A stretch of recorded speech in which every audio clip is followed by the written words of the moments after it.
नमस्ते प्रणाम। मैं आप सभी का भाई समीर और आप लोग देख रहे हैं Sameer Shukla official YouTube channel. तो स्वागत है आप सभी का। बहुत दिन बाद आप सभी के बीच में मैं अपडेट लेकर आया, उसके लिए क्षमा प्रार्थी हूं। और दोस्तों, आप सभी को बता दूं, एक जरूरी अपडेट था आप सभी के लिए कि सारेगामा हम के जो डायरेक्टर हैं बद्री झा जी, जिनसे खेसारी भैया को मतलब क्या बोले, मतलब एक अलग तरह का ही लगाव था उनसे।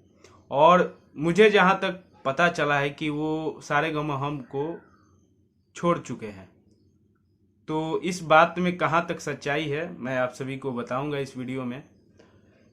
रहा बात बद्री झा के बारे में, सभी लोग जानते हैं। और मतलब खेसारी टीम तो, और खेसारी भैया के जितने भी फैन हैं वो लोग तो बेसब्री से इंतजार करते थे कि चलिए बद्री झा जी वाला प्रोजेक्ट आ रहा है, उसी का इंतजार है सभी का। सारेगामा हम वाला प्रोजेक्ट आ रहा है, उसी का इंतजार है। आने दो, उसके बाद देखेंगे। मैं जब इस बात को पता लगाया तो ये बात सच्चाई है कि बद्री झा जी ने डायरेक्टरी छोड़ दिया है सारेगामा हम भोजपुरी से। और भोजपुरी के लिए और भोजपुरी के सभी कलाकारों के लिए, मुझे जहाँ तक, और जिनसे बद्री झा जी को मतलब ज़्यादा लगाव था, उन लोगों के लिए तो बहुत बड़ी नुकसान है। और जहाँ तक मुझे, तो जहाँ तक पता है कि सबसे ज़्यादा खेसारी भैया से ही लगाव था बद्री झा जी को, और तमाम कलाकारों से भी था, लेकिन ज़्यादातर करके इन्हीं के साथ था। और बद्री झा जी का डायरेक्टरी जिस भी वीडियो में होता था वो वीडियो एकदम हिट होता था, और गाना बजता भी था, और मार्केट में तहलका भी मचाता था।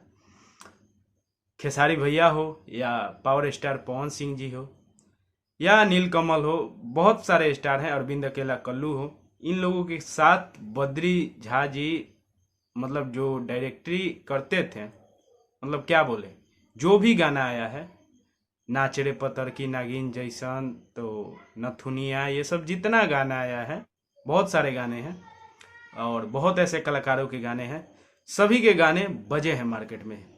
ठीक है, भोजपुरी के लिए बहुत बड़ी नुकसान है कि बद्री झा जी ने डायरेक्टरी छोड़ दिया, और खासकर पवन सिंह जी और खेसारी लाल यादव जी के लिए। तो यही एक अपडेट था। मुझे तो यही लग रहा है कि उनको सारेगामा हम भोजपुरी छोड़ने से नुकसान तो बहुत बड़ी होगी, क्योंकि जो वो स्टारों को मतलब मिला के चलते थे ना, मतलब एक क्या बोले, मतलब रिलेशनशिप टाइप का किसी भी स्टारों के साथ बना लेते थे। तो ये मतलब व्यवहार उनमें अच्छा लगता था मुझे। और आप लोगों का क्या राय है, आप लोग अपना राय कमेंट बॉक्स में जरूर दीजिएगा। कि मिलते हैं अगले वीडियो में, तब तक के लिए जय हिंद, जय भारत, जय भोजपुरी।